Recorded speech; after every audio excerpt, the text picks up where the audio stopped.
ప్రభునందు ప్రియమైన బాపట్ల పట్టణ ప్రజలందరికీ యేసుక్రీస్తు పరిశుద్ధ నామములో ఉదయకాలపు క్రిస్మస్ శుభాలు తెలియజేస్తున్నాం.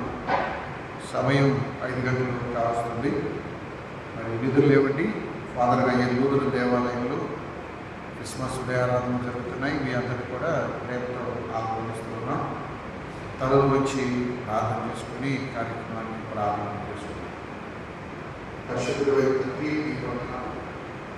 గడిచిన 2024 క్రిస్మస్ ఉదయారాధన 2020 క్రిస్మస్ ఉదయారాధన సజీవుగా నేను సేవించడానికి, పూజించడానికి, ఈ క్రిస్మస్ ఆనందంలో సంతోషంలో పాల్గొనడంలో ఇచ్చిన అవకాశాన్ని పొందడం.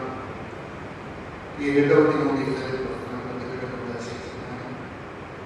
నీవు లోకరక్షకుడిగా వచ్చావు. నీవు అద్భుతాలు చేసావు, స్వస్థతలు ఇచ్చావు. నేను ఆనంద బిడ్డలకి అందరికీ సమాధానం ఇందుకు కలిగిన బిడ్డలుగా నేను సేవించినప్పుడు ఎవరి సమస్యలు ఉన్న సభలో దుఃఖంలో శోధన కొరతలను సహాయం చేయాలి. విడుదల గురించి ఆయన క్రీస్తు నిజదేవుడు రక్షకుడిని పూజించి ఆయన మీ బిడ్డలకు పొదల నుంచి ప్రార్థిస్తుంటే ఆత్మీయంగా కరెక్ట్ విడుదల వేయకుండా నీకు నమ్మకంగా సేవించుకోవాలి. నీ మార్గంలో నీకు నమ్మకంగా ఇది నా ఆరాధన నేను చదువుతాను. ప్రవేశించగల వేడుకొని ప్రార్థిస్తున్నాను.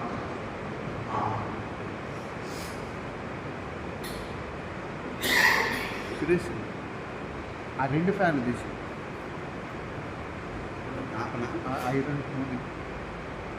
ఆంధ్ర క్రైస్తవ కీర్తనలో నుండి 127వ కీర్తన, 20 ఫామ్లో 42వ కీర్తన దూతపాట పాడుడి అనే కీర్తన అందరం కలిసి పాడుకున్నాం. చివరి చరణం అందరూ లేచి నిల్చుంటే ఆరాధన క్రమాన్ని, ఉదయారాధన క్రమాన్ని దూతపాట పాడుడి రక్షకు స్తుతించుడి ఆత్మను పుట్టెను బేత్లెహేమునందున భూజనంబుకెల్లను సౌఖ్య సంభ్రమాయెను ఆకాశంబునందున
కుమారునికి పరిశుద్ధాత్మకు ఆదియందు ఇప్పుడెల్లప్పుడు యుగ యుగములందు ఉండునట్లు మహిమ కలుగుగాక. ఆమేన్. ఆమేన్. హల్లెలూయా. రండి యెహోవాకు నమస్కారం చేద్దాం. మనలను సృజించిన వాడు ఆయనే. రండి సాధించి పాడుదాము. రక్షణ దుర్గం మన ప్రభువే. రండి కృతజ్ఞత స్తోత్రముతో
యెహోవాకు నమస్కారం చేయుదాము.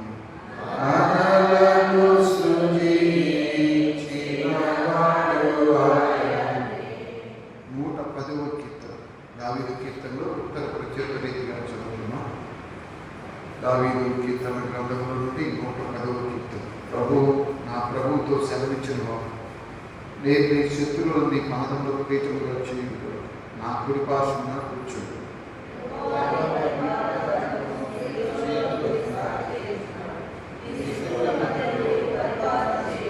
యుద్ధ సన్నాహ దినమని ప్రజలు ఇష్టపూర్వకంగా వచ్చారు. నీ యవనస్తులలో శ్రేష్ఠులు పరిశుద్ధాలంతులై మంచు వలె అరుణోదయ కల్పంలో నీ యొద్దకు వచ్చారు.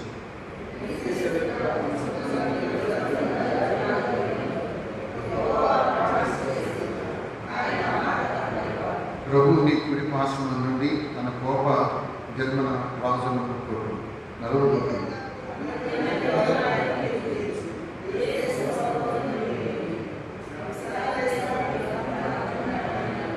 మార్గంలో నీటి పానం చేసి తల ఎత్తుంది. యెహోవా మాటిస్తుంది. తండ్రికి కుమారునికి పరిశుద్ధాత్మకు ఆదియాలు ఇప్పుడు ఎల్లప్పుడూ యుగాయుగాలు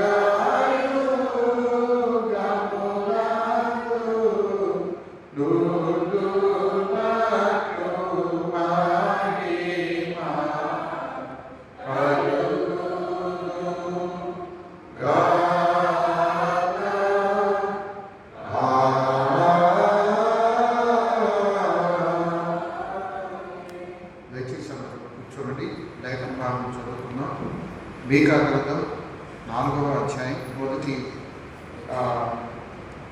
5 వచనం జరగ చదువుతారా?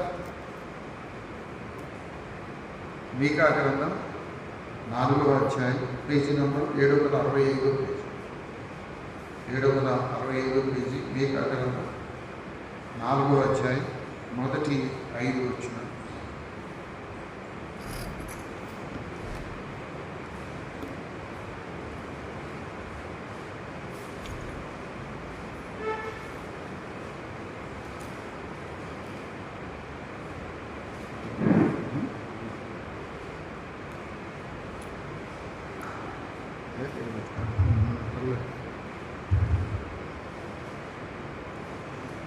ఈ దినములకై ఏర్పాటు చేయబడిన పాఠ్య ప్రకటన మీకా గ్రంథము 1వ అధ్యాయము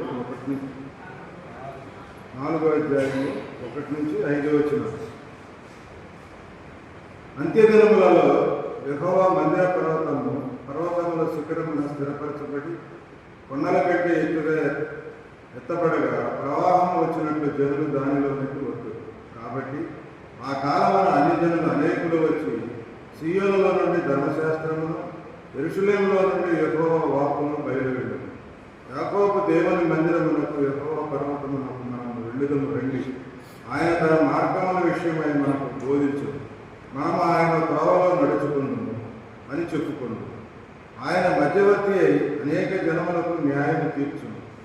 దూరమున నివసించు బలముగల అన్ని జనులకు తీర్పు తీర్చును. వారు తమ ఖడ్గములను నాగటి నక్కులుగాను, తమ ఈటెలను మచ్చు కత్తులుగాను సాగగొట్టులు.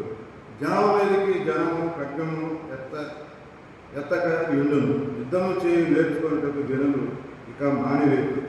ఎవరి భయం లేకుండా ప్రతివాడును తన ద్రాక్ష చెట్టు క్రింద, తన అంజూరపు చెట్టు క్రిందను కూర్చుండును. సైన్యములకు అధిపతి యెహోవా మాట ఇచ్చి ఉన్నది. సకల జనులు తమ తమ దేవతల నామము స్మరించుచూ నడుచుకుంటారు. మనమైతే మన దేవుడైన యెహోవా నామము ఎల్లప్పుడూ స్మరించుకుంటున్నాము. ఆంధ్రప్రదేశ్వర కీర్తనలో నుండి 121వ కీర్తన, రివైల్ ఫామ్ 45వ కీర్తన. స్త్రీలు ఎక్కువగా ఇష్టపడే కీర్తన. లాలి లాలి లాలి లాలమ్మ లాలి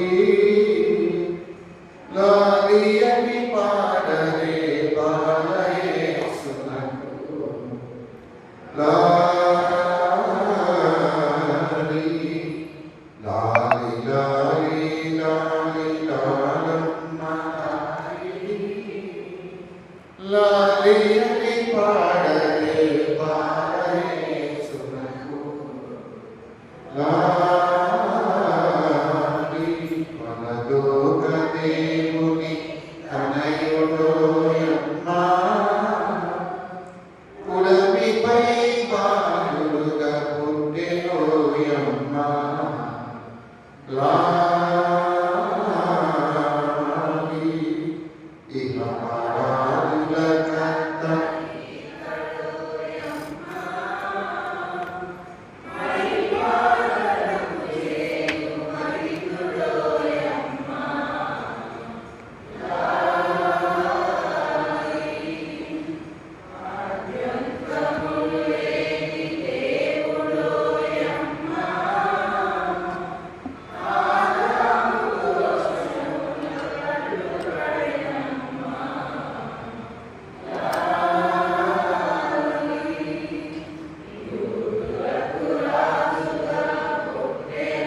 కూర్చునండి. ప్రభునందు ప్రియమైన దేవుని బిడ్డలారా, దేవుని మహాకృపను బట్టి 2025 క్రిస్మస్ ఉదయారాధనలో 2వ దినాన దేవుని సన్నిధిలో సజీవులుగా రాగలిగాం. ఇటు అవకాశం ఆయుష్కాలం ఇచ్చిన దేవాది దేవునికి వందనాలు. మీకా గ్రంథం పాత నిబంధనలోని చిన్న ప్రవక్తలోని వారు మీకాయ ఈ 2 పేర్లకి ఒకటే అర్థం. మనకి దైవ గ్రంథంలో దాదాపు 13 మీకాలు కనపడతారు. ఈ 13 మీకాల్లో మొట్టమొదటి వాడు న్యాయాధిపతుల గ్రంథంలో 17-18 అధ్యాయంలోను, తరువాత చివరివాడు ఈ మీకా. ఈ 13 మీకాల్లో ఇతను ప్రవక్త, అతను సామాన్యుడు. తర్వాత మీకు ఈ 13లో ఎక్కువగా దేవునికి దగ్గరగా జీవించిన వ్యక్తి మీకాయ. మీకాయ అనే పదాలకు అర్థం యెహోవా వంటి వాడు ఎవడు, యెహోవాకు సాటి అయిన వాడు లేడని చెప్పడానికి యెహోవా వంటి వాడు ఎవడు నుండి ఈ పేరు యొక్క అర్థం. హీబ్రూ పదాల్లో యా కానీ యోలు, వేలు, నతానియేలు, ఇమ్మానియేలు, ఏలు ఆ శబ్దాలు వస్తే అవి దేవుని పేరు. ఈ పేరు మీకాయా 2 అర్థాలు ఉన్నాయి. బైబిల్ గ్రంథంలో దేవుని ప్రేమ చాలా విస్తారంగా వివరించబడింది. 3 విషయాలు దైవ గ్రంథాన్ని గురించి మనకు తెలుస్తాయి. 1 దేవుని ప్రేమ, 2 పాపం మీద దేవుడి కోపం, 3 మానవుడి రక్షణ కొరకు ప్రభు ఈ లోకానికి చేసిన త్యాగం. ఆ దాని ద్వారానే పాపి అయిన మానవుడికి పరలోక ప్రవేశం, పాప విమోచన, నిత్య జీవం. కాబట్టి 1 దేవుని ప్రేమ, 2వది పాపం మీద దేవుడికి ఎప్పుడు కోపమే ఉంటుంది. అది నేను చేసినా ఇంకొకరు చేసినా. నశించిన దానిని రక్షించడానికి యేసుక్రీస్తు ఈ లోకానికి వచ్చిన రక్షణ ప్రణాళికే నూతన నిబంధన అంతా. మత్తయి సువార్త నుండి ప్రకటన గ్రంథం వరకు ఉన్న భాగాలు. అయితే క్రీస్తు జననాన్ని గురించి చాలామంది ప్రవక్తలు చెప్పారు. ఆ ప్రవక్తలు మీకాయ కూడా కొన్ని ప్రవచనాలు చెప్పాడు. దీనిలో ఆయన జననం స్థలము చెప్పాడు. ఆ స్థలం ఎక్కడంటే 5వ అధ్యాయంలో బెత్లెహేము ఎఫ్రాతా, యూదా ప్రధానంలో నీవు అల్పమైన గ్రామమైన ఇశ్రాయేలు నా ప్రజలు ఏలువాడు నీలో నుండి వస్తాడు. ఈరోజు మనం చదువుకున్న ఈ 4వ అధ్యాయంలోని ప్రాముఖ్య విషయాలు ఏమిటంటే యుగాంతాన్ని గురించి చెప్తాడు. అంత్య దినములలో యెహోవా మందిర పర్వత శిఖరం నుండి స్థిరపరచబడిన కొండల కంటే ఎత్తుగా ఎత్తబడి ప్రవాహాలు వచ్చినట్టు జనాలు అంటారు. వాస్తవంగా యూదా సమాజం ఎవరిని ఇతరులు తమ మతంలో చేర్చుకోరు. యూదులు పిల్లల్ని అన్యులకి ఇవ్వకూడదు, చేసుకోకూడదు. 2వది యూదా మతం ఒక ప్రత్యేకించబడ్డ దేవుని కోసం. వారి కోసం మొట్టమొదట మరి మందిరం కట్టి, అంటే ఆలయం కట్టినవాడు సొలొమోను. ఆలయం కట్టినప్పుడు 3 భాగాలు, అతి పరిశుద్ధ స్థలం, పరిశుద్ధ స్థలం, పురుషులకు మాత్రమే యెరూషలేము దేవాలయం ప్రవేశం. ఆ తర్వాత ఆలయాన్ని ఎక్స్టెన్షన్ చేసుకుని స్త్రీలకు అన్యులకు కలిపి 5 భాగాలు. స్త్రీలకు లేదు మొదట ఆలయంలో ప్రవేశం, తర్వాత అన్యులు, మీకు అన్యుల ప్రవేశం, అన్యులు చివరి స్థానంలో కూర్చోవాలి. కాబట్టి 5 భాగాలు, ధర్మశాస్త్రం 5 భాగాలు. కాబట్టి మొట్టమొదట సొలొమోను కట్టింది 3, తర్వాత ఆలయాన్ని పెద్ద చేసుకున్నారు ఈ 5 భాగాలు. అయితే యెరూషలేము ఆలయానికి అన్యులనందరినీ చేయలేదు. అయితే ఇక్కడేం చెప్తున్నాడంటే అంత్యదినాల్లో పర్వత శిఖరము ఎత్తబడుతుంది, ప్రవాహాలు వచ్చినట్టు జనం వస్తారు, విస్తారంగా దేవుని మందిరానికి జనం వస్తారు. ఇది క్రీస్తు జననము, మరణము, పునరుత్థానము, 2వ రాకడ, తీర్పు గురించిన భావనలు ఇక్కడ వ్రాయబడ్డాయి. ఈ మీకా గ్రంథకర్త మంచి పాత నిబంధనలో దక్షిణ దేశానికి చెందిన ప్రవక్త. మనకి రాజ్యము 2 భాగాలైంది సొలొమోను తర్వాత, అంటే మొదటి రాజుల గ్రంథం 11-12 అధ్యాయాలు. ఉత్తర రాజ్యానికేమో ఇశ్రాయేల్ దేశమని, దక్షిణ రాజ్యానికేమో యూదా రాజ్యం అని, యూదా బెన్యామీను కలిపి ఒక రాజ్యం. ఈ వివరాలు మీకు ఇక్కడ వ్రాయబడ్డాయి. ఈ మీకా ప్రవక్తగా చేసినప్పుడు రాజులు ఎవరున్నారు? యోతాము, ఆహాజు, హిజ్కియా. వీళ్ళ రోజుల్లో ఈయన ప్రవచన పరిచర్య చేశాడు. దక్షిణ రాజ్యానికి చెందినవాడైనప్పటికీ ఉత్తర రాజ్యం యొక్క విషయాలు కూడా ఈయన ప్రస్తావించాడు. రాజుల దినములో సోమ్రోను గూర్చి, యెరూషలేము గూర్చి. సోమ్రోను అంటే ఉత్తర రాజ్యానికి రాజధాని, ఇశ్రాయేల్ దేశానికి రాజధాని సోమ్రోను. దక్షిణ రాజ్యానికి రాజధాని యెరూషలేము. దర్శన రీతిగా మోతాయియుడైన మీకాకు ప్రత్యక్షమైన యెహోవా. ఇతని స్వగ్రామం చాలా చిన్న గ్రామం. ఈ గ్రామంలో నుండి ఇతను ప్రవచన పరిచర్యకు పిలువబడ్డాడు. ప్రభునందు ప్రియమైన వాళ్ళారా, ఈ 4వ అధ్యాయంలో ప్రస్తావించబడిన కొన్ని విషయాలు మీ ముందు ఉంచాలని నేను తలస్తున్నాను. 4వ అధ్యాయం 1వ దినం తినండి. 4వ అధ్యాయం బైబిల్ చూడండి. అంత్య దినములలో అంటే భవిష్యత్తు గురించి, భవిష్యత్తుకి దేవుని మందిరానికి ప్రజలకున్న అనుబంధాన్ని చెబుతున్నాడు. భవిష్యత్తులో అంత్యదినం, దానిలో దేవుని మందిరాన్ని ప్రస్తావిస్తున్నాడు. ఇక 4వ అధ్యాయం 1వ వచనంలోనే జనములు, రెండవ వచనంలో ఏమన్నాడు చూడండి, జనులు అన్నాడు. 1వ వచనంలో జనములు, 2వ వచనంలో జనులు, 3వ వచనంలో జనములు. ఈ విషయాలన్నీ ఇక్కడ ప్రస్తావిస్తూ విస్తారంగా వస్తారు.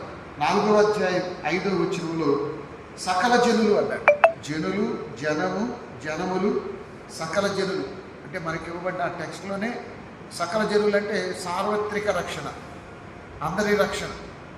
మత్తయి సువార్త 28వ అధ్యాయం 16-20 వచనాల్లో ప్రభు చెప్పిన మాట, సర్వసృష్టికి సువార్త ప్రకటించండి, సర్వజనులను నా శిష్యులను చేయి. అపోస్తల కార్యాలు 1వ అధ్యాయం 8వ వచనంలో యెరూషలేము, యూదయ, సమరయ, బూదిగంత. కాబట్టి ఇక్కడ ఈ 4వ అధ్యాయం మొదటి 5 వచనాలు రాయబడ్డ విషయాలు సార్వత్రిక రక్షణ, ప్రపంచ రక్షణ. ఈ పర్వత శిఖరాల్లో ఎత్తుగా ఎత్తబడుతుంది అంటే ఆత్మీయంగా ఉన్నత స్థితికి వెళ్ళటం. ఒకటి ఏమిటంటే యెరూషలేము దేవాలయం 7 కొండల మీద కట్టబడిన మొదటి దేవాలయం. తర్వాత రోము, తిరుపతి, ఇవి భూమి మీద 7 కొండల మీద కట్టబడ్డాయి. తర్వాత ఇక్కడ చెప్తున్న మాట, సియోనులో నుండి ధర్మశాస్త్రము, యెరూషలేములో నుండి దేవుని వాక్కు వస్తుంది. ప్రభునందు ప్రియమైన వాళ్ళారా, ధర్మశాస్త్రము అంటే మొదటి 5 పుస్తకాలు, యెహోవా వాక్కు అంటే దేవుని వాక్యం, అంటే ప్రవక్తలు ప్రవచించిన వాక్యం క్రీస్తు గురించి. యేసు క్రీస్తు అనాది కాలం నుండి వాక్కు రూపంలో ఉన్నాడు. అందుకని ఆది యందు వాక్యం ఉండెను, వాక్యము దేవుని యందు ఉండెను, వాక్యమే దేవుడయ్యుడు, ఆయనే ప్రభు అయిన యేసు క్రీస్తు. ఈ ధర్మశాస్త్రం ఇవన్నీ కూడా ఆయన రాకడలోనే నెరవేరాయి. అయితే ఆయన రాకడలో జనులు ఏం చేస్తారో ఇక్కడ 3వ వచనం చూడండి, మధ్యవర్తి అయి యేసుక్రీస్తు మధ్యవర్తిగా ప్రస్తావిస్తున్నాడు. ఎవరెవరికి? దేవునికి మానవులకు మధ్యవర్తి ఒక్కడే. పాత నిబంధన కాలంలో ఇశ్రాయేలీలకు దేవునికి మధ్యవర్తిగా మోషే పనిచేశాడు. ప్రజల విషయాలు దేవునికి, దేవుని విషయాలు ప్రజలకి అంటే ఇశ్రాయేలుకి చెప్పాడు. వాస్తవంగా యాజక పరిచర్య దేవాలయం వరకు పరిమితమవుతుంది. ప్రవక్త పరిచర్య ప్రజలకు దేవునికి మధ్య ఉండే పరిచర్య. రాజుగారు, ఈ 3 అభిషిక్తులు రాజుగారి దేశాన్ని పరిపాలించాలి. కాబట్టి యేసుక్రీస్తు ఎలా వస్తాడు అంటే మధ్యవర్తి అయి ఆయన అనేక జనములకు న్యాయం తీర్చును, దూరమున నివసించు బలము గల జనులు అన్ని జనులకు ఆయన తీర్పు తీర్చును.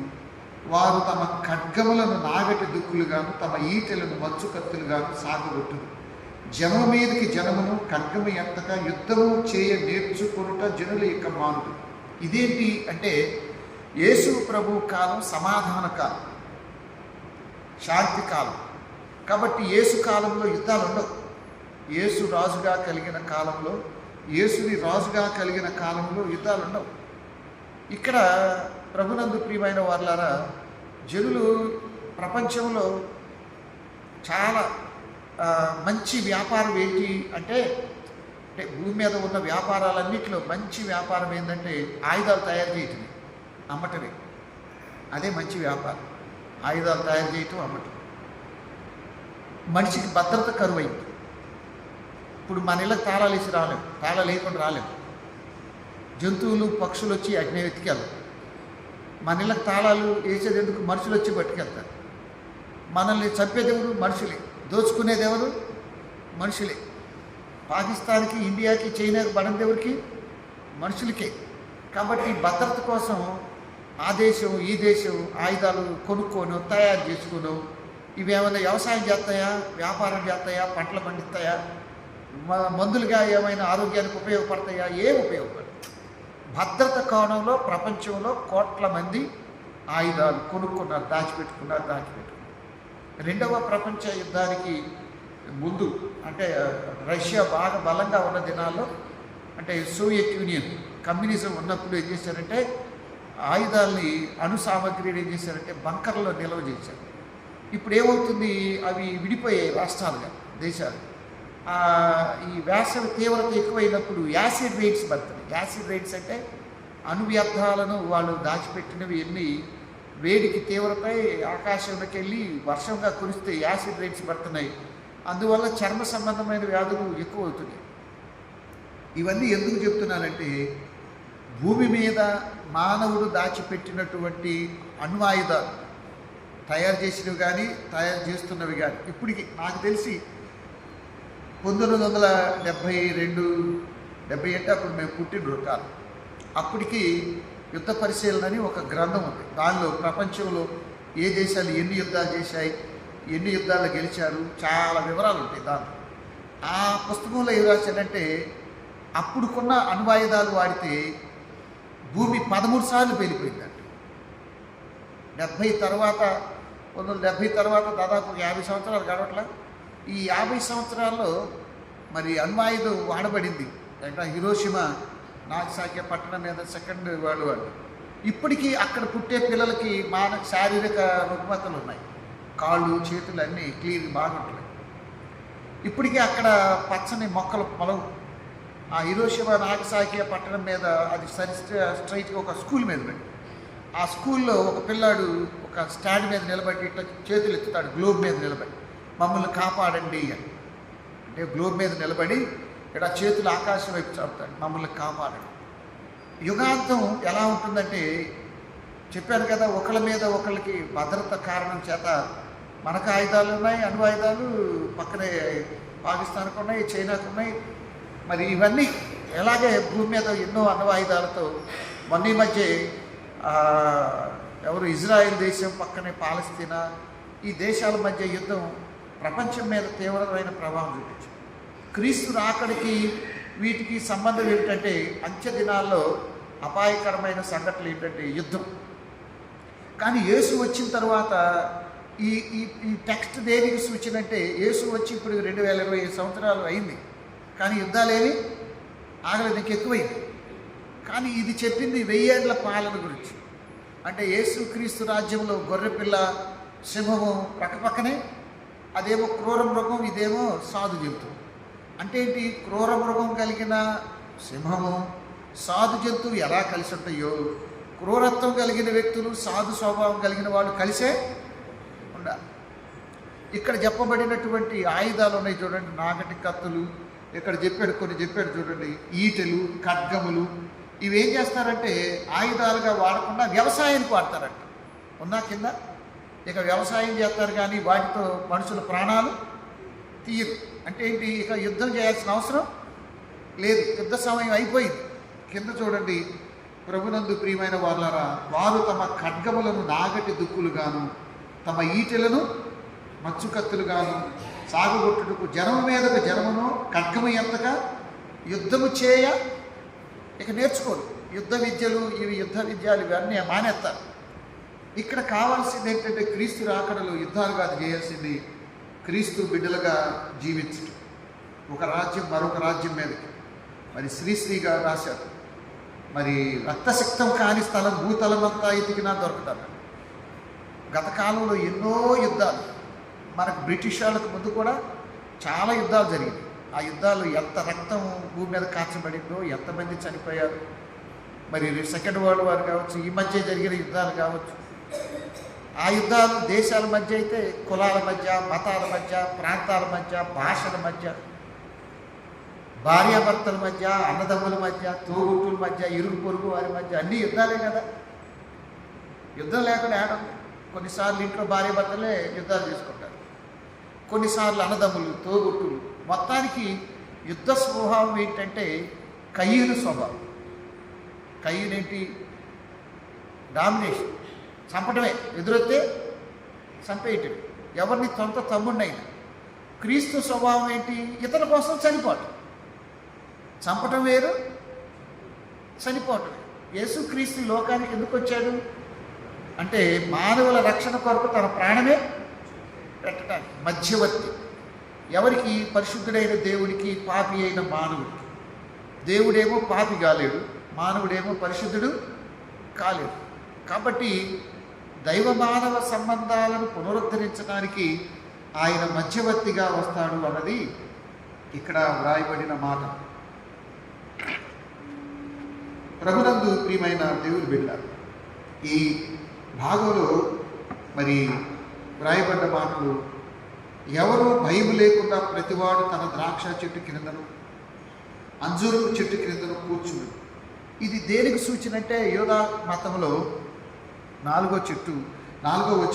అధ్యాయం 4వ వచనంలో ప్రతి మానవుడు వాళ్ళు ఎక్కువగా ద్రాక్ష పంట పండిస్తారు, అంజూరాలు, ఖర్జూరాలు, యావలు. అంజూరపు చెట్టు ఏంటంటే ఇళ్ల ముందు చెట్లుగా పెంచుతారు త్రోవలు. ప్రతి యూదులు ఏం చేయాలంటే కనీసం 10 చెట్లన్నా నాటాలి త్రోవ పక్కన. అంటే ఈ 12 గోత్రాల వాళ్ళు యెరూషలేము కానీ ఒక గోత్రం నుండి ఇంకో గోత్రానికి వెళ్ళేటప్పుడు ఆ రోడ్డు పక్కన ఎవరైనా భోజనానికి పిలవకపోయినా అంజూరపు కాయలు తిని ఆకలి తీర్చుకునేవారు. యేసు ప్రభు కూడా ఒక చెట్టు దగ్గరికి వెళ్ళాడు, మీకు గుర్తేనా? కాయలు ఉన్నాయా చూద్దామని. అవునా? కాబట్టి అంజూరపు చెట్టు కింద కూర్చోవటం అంటే ఈ దేశంలో యుద్ధం లేదని అర్థం. అలాంటి పరిస్థితి ఎక్కడ ఉంది అంటే దావీదు కాలంలో ఉంది. దావీదు చాలా యుద్ధాలు చేశాడు. మీకు 2వ సమూయేలు గ్రంథం 5వ అధ్యాయం దాకా చూస్తే అటు ఎక్కడ ఎర్ర సముద్రం నుండి మోయాబీలు, అమ్మోనీయులు, అష్టోదీయులు, సిరియనులు, బబులోనీయులు, ఫిలిస్తీయులు 5 రాజులు మొత్తాన్ని ఉతికి ఆడేసి పడేస్తారు. ఎవరు ఎదురురారు. దావీదు కాలంలో నిబ్బరం. కానీ దురదృష్టం ఏంటంటే దావీదు జీవితంలో యుద్ధాలు జరిగాయి. దేశంలో నెమ్మది ఉంది, కానీ దావీదు జీవితంలోనే పెద్ద యుద్ధాలు వచ్చాయి. 1 మామ ద్వారా, 2 కొడుకు ద్వారా, 3 స్నేహితుల ద్వారా, అక్క పిల్లల ద్వారా. వీళ్ళందరూ అక్క పిల్లలు ఎవరు? అక్క కొడుకే యోవాబు సైన్యాధిపతి. వాడే అబ్షాలోని చంపింది. అప్పుడప్పుడు మనం రిలేషన్లు కావాలనుకుంటాం, తప్పే కాదు. కానీ వీళ్ళందరూ కలిసి దావీదుకి నెమ్మది లేకుండా చేశారు. అబ్షాలోం కావచ్చు, అమ్నోను కావచ్చు, అదోనీ కావచ్చు. ప్రభునందు ప్రియమైన దేవుని బిడ్డలారా, ఇక్కడ మనకు ఈ టెక్స్ట్లు అంటే మీకా గ్రంథం 4వ అధ్యాయం 4వ వచనంలో 5వ వచనంలో సకల జనులు తమ తమ దేవతలను స్మరించుకుంటారు. ఎవరి దేవతలు వాళ్ళు పూజించుకుంటారు. మనమైతే మన దేవుడైన యెహోవా నామమును ఎల్లప్పుడూ, మనమైతే అంటే అర్థమైందంటే ఆయన నామం పెట్టబడిన వారు, ఆయన రక్తం ద్వారా కనబడ్డవారు, ఆయన రక్షకునిగా దేవునిగా నమ్మి బాప్తీసం పొందినవారు నిరంతరము ఆయన నామాన్ని స్మరిస్తారు. కాబట్టి మనకు ఆరోగ్యంగా దొరసాని ఆరోగ్యంగా రాసిన కీర్తన, పాపుల కొరకై ప్రాణము పెట్టిన ప్రభునిల తలచవెయ్యో మనసా, శాపమునంతయు చక్కగనోచిన శాంతుని పొగడవే. మనం స్మరించాల్సింది ప్రాణం పెట్టిన ప్రభువుని. కాబట్టి ఆయన నామాన్ని మనం ఎల్లప్పుడూ స్మరించాలి. ప్రభునందు ప్రియమైన దేవుని బిడ్డలారా, ఇక్కడ ఈ టెక్స్ట్లో అంత్యదినాలు అంటే యుగాంతానికి, యోధా మతంలో చిన్నది ఆలయం, పెద్దది కాదు. యెరూషలేము ఆలయం 1000 మంది పట్టేది కాదు. కానీ అంత్యదినాల్లో విస్తారంగా వస్తారు వారు. నిజమే, ఈనాడు ప్రపంచ నలుమూలల క్రీస్తుని ఆరాధించడానికి కోట్ల మంది, కోటాను కోట్ల మంది, అసలు క్రైస్తవులు లెక్కలేదు ఇంతమంది, కోట్ల మంది ఈరోజు క్రీస్తుని ఆరాధిస్తున్నారు. యేసుప్రభు పుట్టినప్పుడు ఆయన ఆరాధించడానికి వచ్చిన వారు ఎవరు? తూర్పు దేశం జ్ఞానులు 3, పొలాల్లో గొల్లలు, పరలోకపు దూతలు. ఇది డిఫరెంట్గా ఉంటుంది చూడండి. పరలోక దూతలు హెవెన్లీ బీయింగ్స్, జ్ఞానులు అజ్ఞానులు, జ్ఞానులే అజ్ఞానులు, 3 భిన్నమైన వాళ్ళు.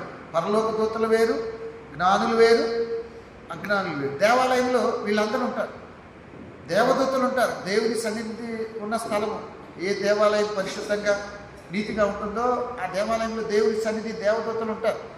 యెషయా 6వ అధ్యాయంలో దేవాలయంలోకి వెళ్ళి ప్రార్థన చేసినప్పుడు దేవదూతలు ఆయనకి కనపడ్డారు.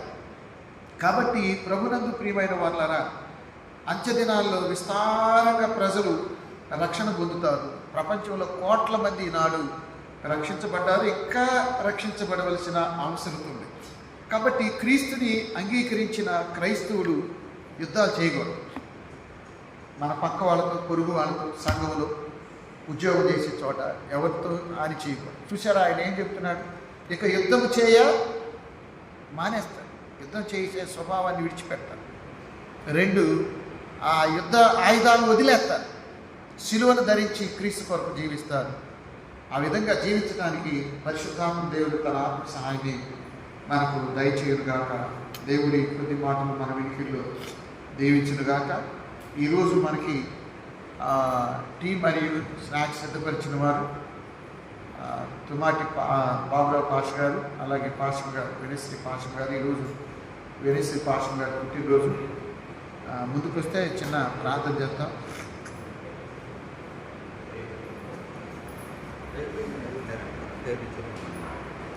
రేపు ఎల్లుండి ఎవరు లేరండి. రేపు ఎల్లుండి అంటే గురువారమా? రేపు బుధవారం కదా. గురువారం ఖాళీలు ఉన్నాయి. ఎవరైనా మీలో స్పాన్సర్ చేయాలనుకో టీ కానీ స్నాక్స్ కానీ ఇవ్వచ్చు. సరే, చిన్న ప్రార్థన. పరిశుద్ధుడైన తండ్రి, ఈ జన్మదినం జరుపుకుంటున్న సహోదరుని శ్రీ పాషం గారిని బట్టి, వారి తల్లిదండ్రులతో తోబుట్టులను బట్టి వందనాలు. యుక్త వయసులో వివాహ బంధంలో వచ్చిన పాషంతోపాటి బాబురావు గారు, వారిని సేవ కొరకు పిలుచుకొని ఇద్దరిని మరి సేవ మార్గంలో ఉంచుకుంటుంది. ఈ క్రిస్మస్ దినాల్లో మంచి ఆరోగ్యంగా ఇచ్చింది. వారు ఒక నూతన గృహం కట్టుకుంటారు, చక్కగా పూర్తవడానికి కృపద ఇచ్చింది. గడిచిన కాలంలో మీ దాసులకు వచ్చిన పెద్ద ఆపదలు, ప్రమాదాలు తప్పించారు. మీ దాసనాలకు ఇచ్చిన ఈ నూతన సంవత్సరమైన దయకీర్తాన్ని దీవించి అనేక సంవత్సరాలు ఆశీర్వాదకరంగా ఆరోగ్యకరంగా జీవించడానికి కృపనిమ్మని, ఈ సాక్ష్య ఉండటంలో సహాయం చేయమని యేసునామములో ప్రార్థిస్తున్నాము తండ్రి. తండ్రి, కుమార, పరిశుద్ధ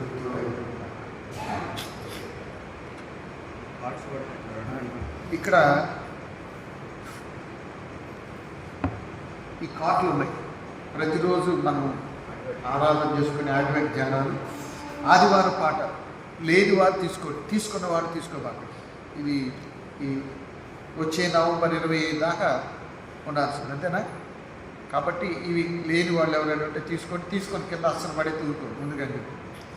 అందరూ తలలు వచ్చి ప్రార్థన చేసుకుందాం. అందరూ తలలో వచ్చింది, కళ్ళు మూసుకోనండి, ప్రార్థన చేసుకోండి. పరిశుద్ధుడైన తండ్రి, మీకు వందనాలు.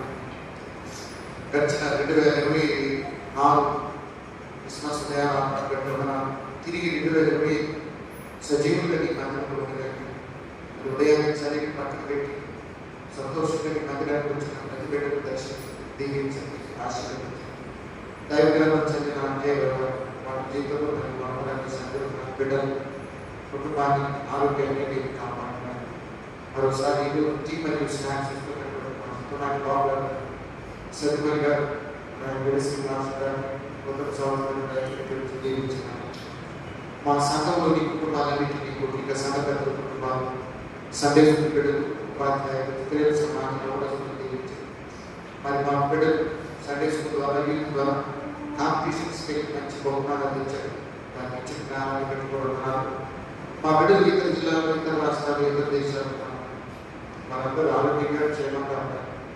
అలాగే తండ్రి ఉద్యోగులు ఇతరాలు సమకూర్చి వేయించి బహుమానం ఇచ్చిన బిడ్డలకు సుఖమైన ప్రసరే బిడ్డలకు నిరీక్షిస్తున్న వారు సంతోషంగా గర్భఫలం ఇబ్బందులు సొంత గృహాలు లేని బిడ్డలు, ఆర్థికంగా ఆర్థిక ఇబ్బందులు ఉన్నవారు, అవి ఒకరి ఉత్తర లేని వారు, ఒక జీవితం ఎంత దారుణం దుర్భరమో మీకు తెలుసు. తండ్రిగా మీకు మా సంఘ బిడ్డలు ప్రయాణ మార్గాలు మీరు భద్రత ఇచ్చి మనవురాలు డ్యూటీకి మీరు వచ్చేసారు. పైగా రహదారులు రహస్యంగా ఉపయోగించని అలాగే తండ్రి ఎవరు లోకంలో బిడ్డలు ఆయన వారి ప్రవర్తన నాశనం చేయకుండా పరిశుభ్రంగా కాపాడమని వేడుకుంటున్నాం. ఈ చలికాలం ఎంతో మంది ఆస్మాలు, జలుబులతో, జ్వరాలతో మాట్లాడుతున్నాం. అయితే విషయంలో కిడ్నీలో గత సమస్య, కంటి సమస్య, కంటి సమస్య, థైరాయిడ్, ఆస్మా, జీర్ణకోశాలు, గుండె జబ్బులు, శరీర క్యాన్సర్ దూరపరచడానికి గడిచిన సంవత్సరం మరి సజీవులుగా ఉండి ఈ క్రిస్మస్ దినాలు లేని బిడ్డలు ఉన్నారు. కుటుంబాలకు దుఃఖం, బాధ, ఆవేదన ఉంటుంది. వారికి ధైర్యపరిచి బాధపరిచి ప్రేమ పరిశుద్ధంగా ఇంకా రక్షణ పొందడం బాప్తిసం పొందడం యేసుక్రీస్తుని తమ సంరక్షకుడిగా దేవుడిని అంగీకరించి రక్షణ పొందడంలో మీరు కృప చూపించమని ప్రార్థన చేసుకున్నాం. మీకు వందనాలు, స్తోత్రాలు, స్తోత్రాలు, స్తోత్రాలు, కృతజ్ఞతలు, స్తుతులు చెల్లిస్తున్నాం. ఆయన యెరూషలేము యోదయ సభని బుద్ధిగంత పరిచర్యను మీరు ఆశీర్వదించాలని వేడుకుంటున్నాం. ఆయన ఎన్నో చోట్ల ఉగ్రవాదంగా కొన్ని చోట్ల సువార్తను అనక బైబిల్ కూడా తీసుకెళ్ళని ప్రాంతం, మరి అక్కడ సువార్తకి వెళ్ళాలి. ఆయన ఉత్తర కొరియాలో సువార్త ప్రకటించారు. నైజీరియాలో దారుణంగా తీవ్రమైన దుర్మార్గం. అలాగే తండ్రి పక్కనే తాలిమంచాలో భారతదేశంలో తొంభై దగ్గర నుంచి కొంచెం విలీనం మాట్లాడే గ్రామ స్టేట్స్ అంతా చాలా ఉత్తరప్రదేశ్, మధ్యప్రదేశ్, మహారాష్ట్ర, ఛత్తీస్గఢ్, మణిపూర్, ఒరిస్సా ప్రాంతాలు మా అందరూ సేవలు, పొలాలు, అడవులు, కఠినమైన సంవత్సరాల సేవలు ఆదర్శవాది నూతన సంఘాన్ని తెలియజేసి మాకు కాపాడు సేవకులు అధికారులు దేవుడికి భయపడి నీతిగా యథార్థంగా ప్రభుత్వం నుంచి అధికారులు సంఘ ఆస్తులు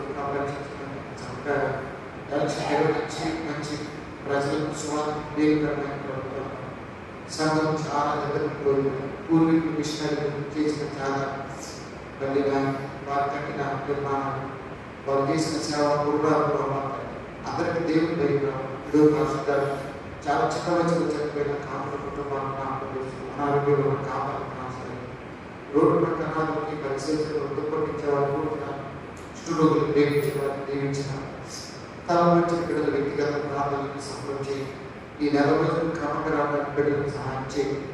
రేపు దిన వాక్యం అందించిన దాసు సుందరరాజు మంచి ఆరోగ్యం దగ్గర మాత్రమే ఈ నెల పాటు స్నాక్స్ మరియు టీ సిద్ధపరిచే బిడ్డలు దీవించి సంఘ కార్యక్రమాలను సంక్రమణ ఈ సంఘం ఆత్మీయ మా సంఘంలో ప్రతి కుటుంబం సంతోషంగా సమాధానం, ఈ కుటుంబంలో కన్నీళ్ళు దుఃఖం మరి రకరకాల సమస్యలు ఎవరిని నా పేరు తీసివేయదు. నువ్వు సమస్తం చేయగలిగే దేవుడున్నా నీ ప్రియకుమారి మా కొరకు శివుడు దానం కలిగించు. మరి తలలో నుంచి మా అందరి ప్రార్థన మీరు విన్నతిగా పొందగలరు. యేసుక్రీస్తు పరిశుద్ధ నామమున ప్రార్థించి అడిగి వేడుకుంటున్నాము మా పరలోకమందు ఉన్నాము.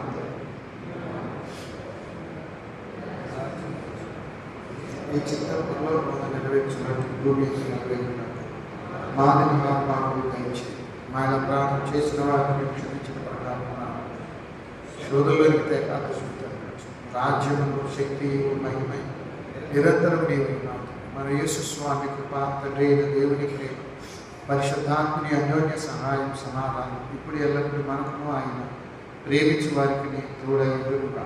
యూదులకు రాజుగా పుట్టెను యన్నా, యూదుల తని తోడ వాదించిరన్నా,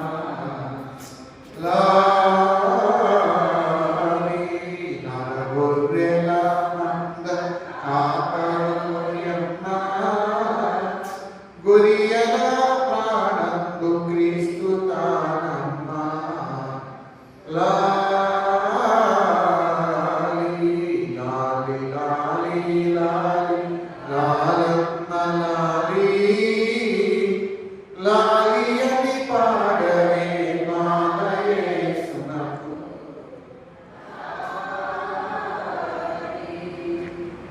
అందరికీ వందనాలు.